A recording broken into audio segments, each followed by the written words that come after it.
We have a very busy day of NHL news to recap here this evening, including some trade talk around the Vancouver Canucks, the Pittsburgh Penguins, and the New Jersey Devils. Plus, we have a claim on the NHL waiver wire. We have another small trade as well between the Sharks and the Ducks completed earlier today. The Utah Hockey Club is apparently having some issues with their team name due to copyright and trademark issues. Plus, we have lots of other injury updates. And could the Winnipeg Jets try to bring back hometown boy and former Stanley Cup champion, longtime veteran Jonathan Toews? We'll discuss all the latest news and rumors around the league coming up next.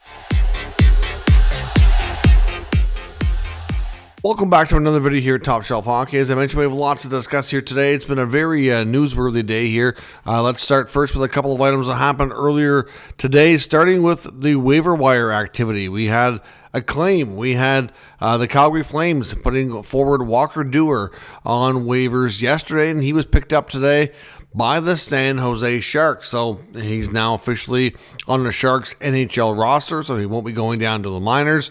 The Sharks ran into an injury situation. Nico Sturm's heading to the IR, so it gives Walker Duehr an opportunity to kind of jump on and get a playing opportunity right away. So obviously Walker Duehr has been up and down with the Flames for a few years now. Hasn't really solidified a long-term spot. So to me, this could be a great opportunity for him in a team like San Jose. Obviously, a team going through a rebuild.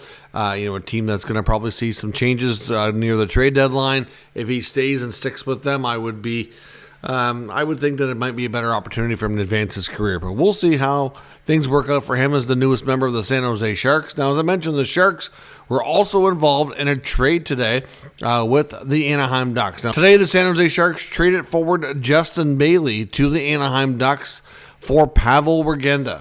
So obviously, like I said, not a major deal. Both players are guys that were more destined for the minors, but still, a guy like Bailey's been around a while, has a fair bit of experience as well. So certainly could be somebody that, the Ducks might actually get into some NHL games. So we'll see how that works out. Now, as I mentioned, we have lots of other updates around the NHL today. Before we get into a bunch of the rumors and stuff, let's start first with some roster updates and injury updates. Today, the Montreal Canadiens returned Owen Beck, who had been up at the big club, back to the American Hockey League. So he had a brief stint, but heads back. The Maple Leafs today had Max Pacioretty added to the IR. So that's, I think the third time this year. Maybe it's the fourth time. Pacioretty's been out on IR, so that's, not good. The guy can't stay healthy, but thankfully, he hasn't anything too serious this year, kept out super long or anything. But, certainly, the trend in his career here as of late.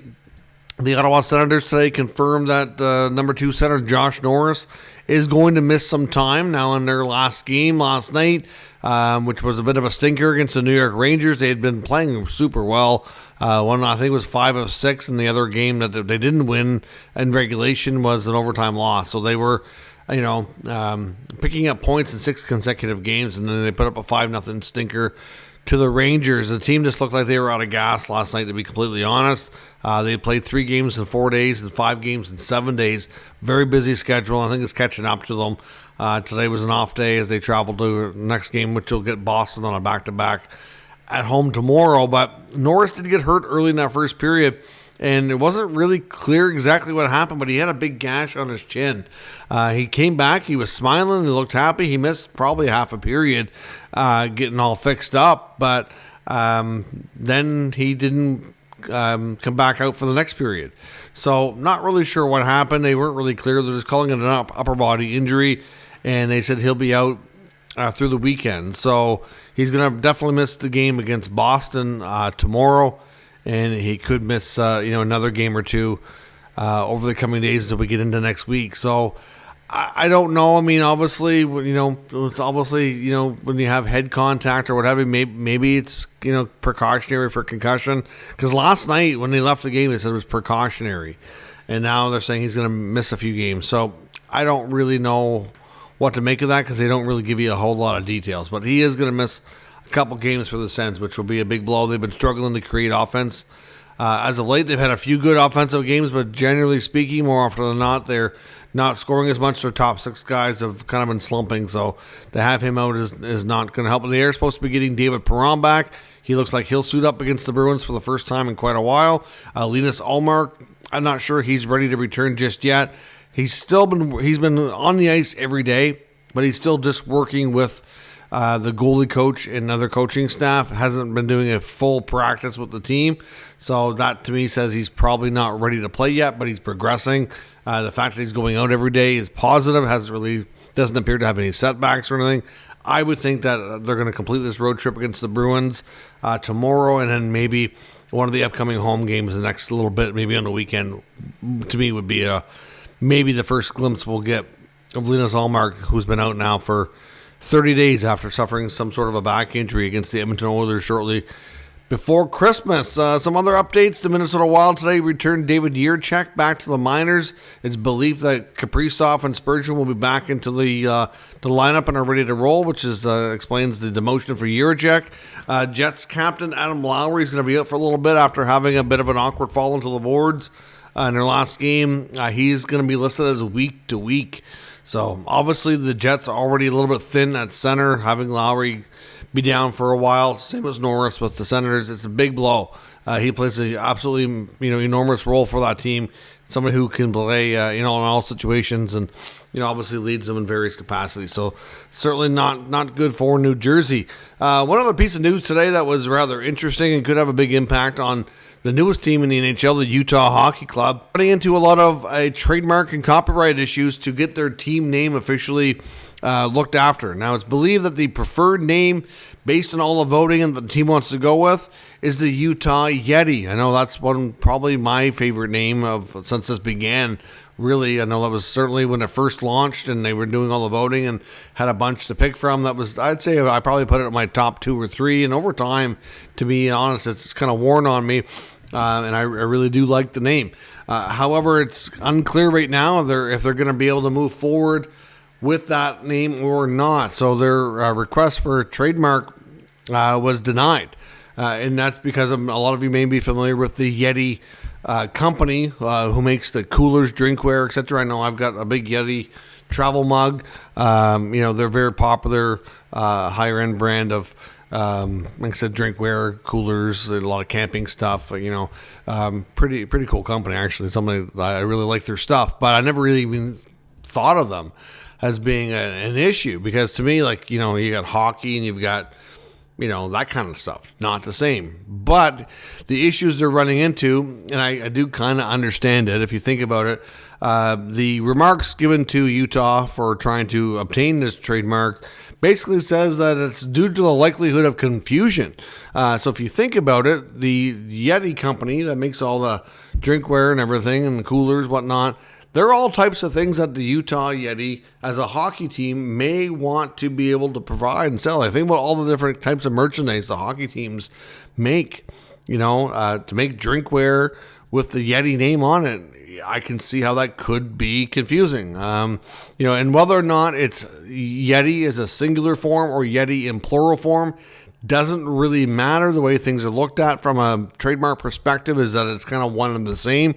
So they do have some time here. I think it's up to 3 months, 90 days that they have from January the 9th is when they apparently were given this update. So they have 90 days from then to kind of counteract it and respond, and can go plead their case as to why it shouldn't be confusing and why they feel they should be granted everything that they need to move forward. So otherwise, we may see a different team name. It's unfortunate that if it's the name that's getting the most votes and the name that's most popular amongst the organization ownership and all the people in charge of making decisions, that they may not be able to go with it. They might have to go with Venom or Blizzard, or maybe they stick with Hockey Club. Who knows? Interesting nonetheless, and we'll have to wait for further updates. It's probably going to be a little bit, I would think, before we hear a whole lot more on that situation. Now, another speculation around the league that we'll start with New Jersey. The Devils are a team that's obviously in pretty good spot standings wise, but have been in a bit of a cold, dry spell here in the last 8 to 10 games or so. As I record this video, they're playing the Boston Bruins tonight. Didn't have a great First period, they did for generating shot attempts and whatnot, but we're down 1-0. But then they came back in the second looked really good and generated a couple of quick goals to take a 2-1 lead. However, they did lose goalie Jacob Markstrom to injury, who had to be helped off the ice after Justin Brazeau of the Bruins was driving hard to the net and was, kind of battling with the defenseman. I don't know exactly how to describe it. To me, it looks like he just kind of loses an edge and goes hard into Markstrom. One of Markstrom's legs was kind of pinned up against the post, so it didn't look good. Markstrom was able to kind of somewhat on his own, or at least on his own with assistance, get off the ice. I do fear that Markstrom could have a serious injury. We'll have to wait and see. The updates there, Jake Allen had to take over in that game this evening. But one other thing that the Devils are very interested in doing, GM Tom Fitzgerald, which has made this clear, and this is not just reports from insiders, just his comments from the GM himself, saying that the team is very interested in extending newer defenseman here, Jonathan Kovacevic, who was acquired from the Montreal Canadiens this past offseason. They like his size, his strength, his reach, his durability. They said he's a really good fit for that third pair. Plays a lot with Luke Hughes, and they said he's a little bit older than Luke Hughes too. So he's obviously kind of a little bit of a mentor, even though he's not a super experienced guy. He's a player that Montreal picked up on waivers, 1 or 2 years ago. He played a season, maybe season and a half with the Habs. And then, of course, they had so many defensemen there that they had to move a couple out to give guys like Lane Hudson, an opportunity, and Arbor Jacki, and, all these guys that they have, Jaden Struble, like trying to get them an opportunity and ice time. So a couple of the guys ended up getting moved with Harris and Kovacevic this past offseason. So, obviously, like I said, Kovacevic, I think he's like 6'4", 6'5", like 220, 230 pounds. He can play a physical game. They liked all the tools in the game that he brings. So the only thing is, that's good for him. Like, they're interested in doing like a mid-range to long-term deal. So, this could be anywhere from a 3 or 4 year to like a 5, 6, 7 year extension. Once it's all worked out. And to be honest, he's not going to be super expensive. So it shouldn't be too complicated of a deal for them to put together. The problem is that with all the other guys they have signed like long-term, they brought in Brendan Dillon and Brett Pesce on free agent contracts this past offseason, right? So, they got some term. You get Dougie Hamilton there. Well, he's got some term. You get Luke Hughes. He's not going anywhere.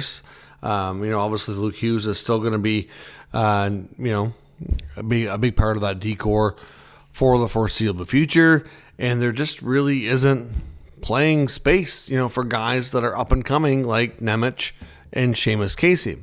So problem here is, we've heard from Nemec, and we haven't heard much about Casey. He had an opportunity to play more early in the part of the season when they had some injuries, and he looked good. But Nemec, we know, has made comments to media. We know that he's not thrilled. The number 2 overall pick, back a few years ago now, still in the minors, still not getting any kind of regular games. He played more last year because of the injuries, and kind of felt like he'd established himself enough that he deserves to be a regular in the lineup, and he's not there. So I do wonder if the speculation around a Kovacevic extension could lead to a trade. Now, I don't know that trade's going to happen immediately. Even if Nemec goes to the Devils and says, I'm completely blocked from having any kind of regular spot in the NHL for a foreseeable future, and he would be. I'd like a trade. I'd like a fresh start somewhere else. They don't have to. They're not obligated to do that, right? Because the reports I keep seeing is that the Devils don't have a big appetite to trade him. But the thing is, for me, is I can understand why the player's frustrated, and you're at the same time saying, well, if you're not really interested in trading him, what are you going to do with him? Because, at some point here in the near future, he's going to be considered, kind of being held back. So we'll see. I think it could lead to a trade. I think it's going to be a situation where the player might even have to ask for it, but we're not there yet. But that speculation could lead to a move, and it may not be till the offseason. We'll have to wait and see. It could be something that happens a little bit later. Now, the other reports we've seen here in the last 24 hours is the Winnipeg Jets apparently have a lot of interest in bringing in, like I said, former NHL captain, former Stanley Cup champion, longtime veteran, and hometown boy, Jonathan Toews. We've recently seen an interview a few weeks back, and I think it was a GQ magazine, with Jonathan Toews proclaiming that he didn't feel his hockey career was over, and that he's very interested in a potential return. NHL insiders have, of course, sourced this out since then as well and said, it wasn't really clear if he was going to try to play this year or if he's going to maybe be looking, in the offseason for next year and beyond for a little while. We don't really know. But Kevin Cheveldayoff, the GM of the Jets, we know would love to add a centerman. That's 100% no doubt. If you look at their roster, it's pretty clear. Just like they've had a number of times lately, that the center depth is what's going to be the most likely scenario where they'll go to add. And, as far as adding a number 2 center, which has been the speculation, Adam Lowry's been playing more up in the lineup. Now he's injured now, like we talked about earlier. But, they said, well, the rumor is that Lowry might have been doing such a good job that maybe they go with somebody who can be more of a 3, and they just kind of leave Lowry in the 2. You got Nemestikov has kind of been a placeholder there for a good chunk of the year as well. But I think they feel like they can do better. And if Nemestikov's not the 2C, that they're a stronger team. Toews, where he hasn't played in a long time, would definitely be better suited for a bottom 6 role. We know when he was playing before, he was a very responsible two-way centerman. Could he be somebody that joins his hometown team? I mean, the comments from Cheveldayoff basically said that it would be, as far as their ability to talk to him about maybe signing there, he said it would be a real welcome conversation to see if there's a fit on both sides.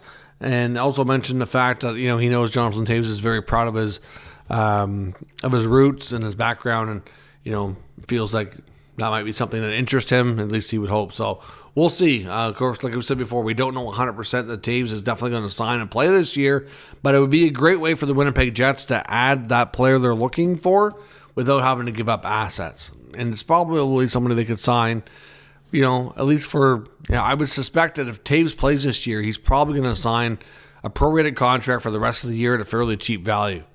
So we'll see where that goes. It could be a move to make for the Jets without having to make a trade.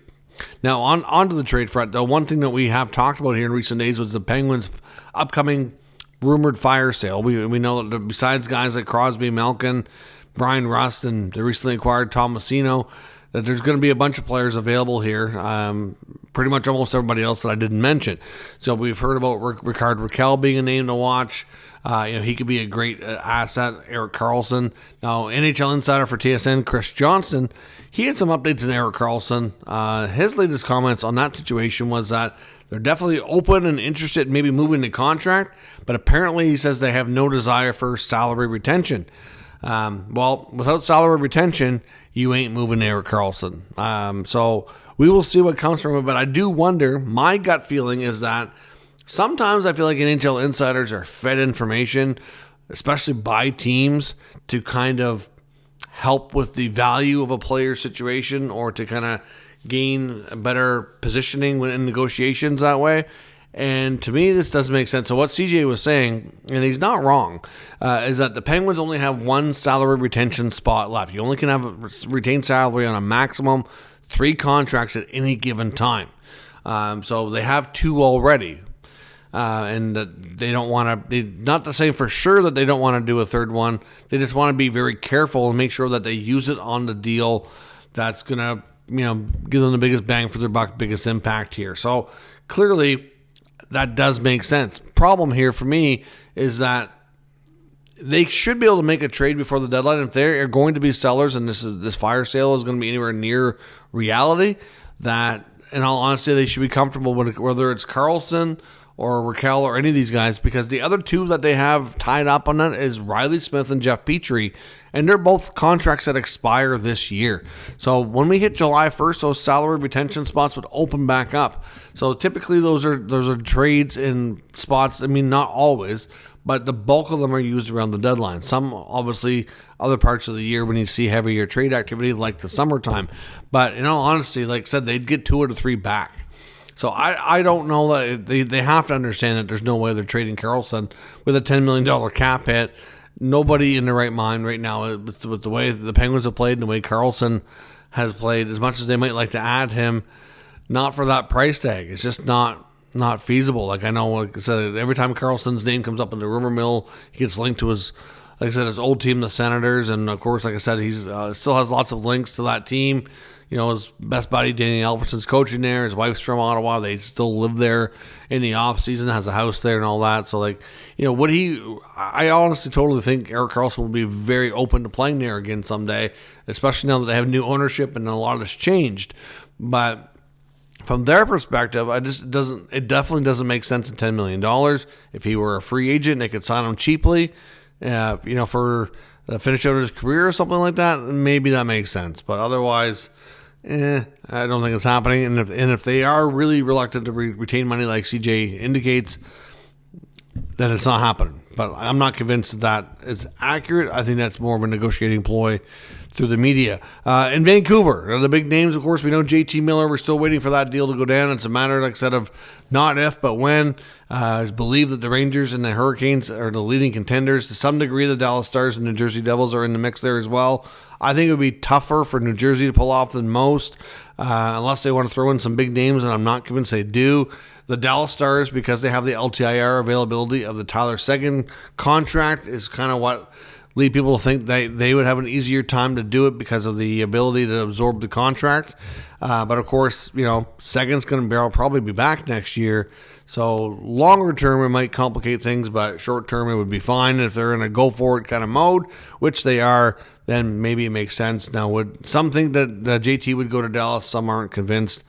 I don't know, but they do have some interesting assets there as well.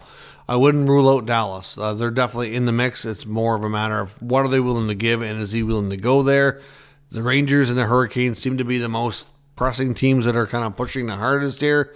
There's speculation as well. There are multiple NHL insiders have said that they've heard that JT Miller did request a trade, but yet when some of these insiders try to get it confirmed by enough sources to say for sure that he didn't, they say that they can't, or that this happened, that they can't seem to nail it down. So it sounds like there's some people believe that he did request it, but publicly nobody's willing to confirm it. So again, that's, I guess, take it out of what you will, regardless if he requested it or not. It sounds to me like the Canucks made up their mind a while ago anyways that this was going to happen. It needs to happen. The team has been in disarray. They lost against the lowly Buffalo Sabres last night. This team needs change, and this can't come fast enough, in my opinion, to remove the distractions and the drama so they can try to move forward. But another name besides Miller is Brock Boeser. Brock Boeser's another, expiring contract, a guy that's been well liked and developed by this Canucks organization. Finally hit 40 goals last year and really had a breakthrough season, but obviously, like many Canucks have, regressed this year. Not a good time for him to regress during a contract year. And there's a lot of belief that the negotiations on an extension, that there have been some talks and they haven't gone well, and there's a big gap, and that Boeser's time in Vancouver very well could be running out, as well as Miller.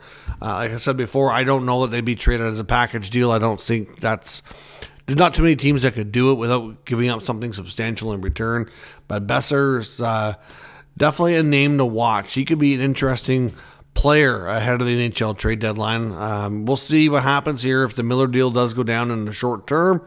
How this team responds in the next 3-4 weeks leading into that deadline. Of course, for many teams, even though we're 5 weeks or so away, 5 to 6 weeks away from the trade deadline, you got to remember the league shut down for almost 2 weeks for the Four Nations, so it's really not as long as you think. That's why there's expected to be a bit of an increase in activity here around between now and the beginning of the Four Nation tournament. But there is no roster freezes during that time frame, so teams can still negotiate trades and execute them while that tournament is going on. But it might not just be Miller. Boeser's another name to watch as well. Like I said, we don't have any links to specific teams just yet.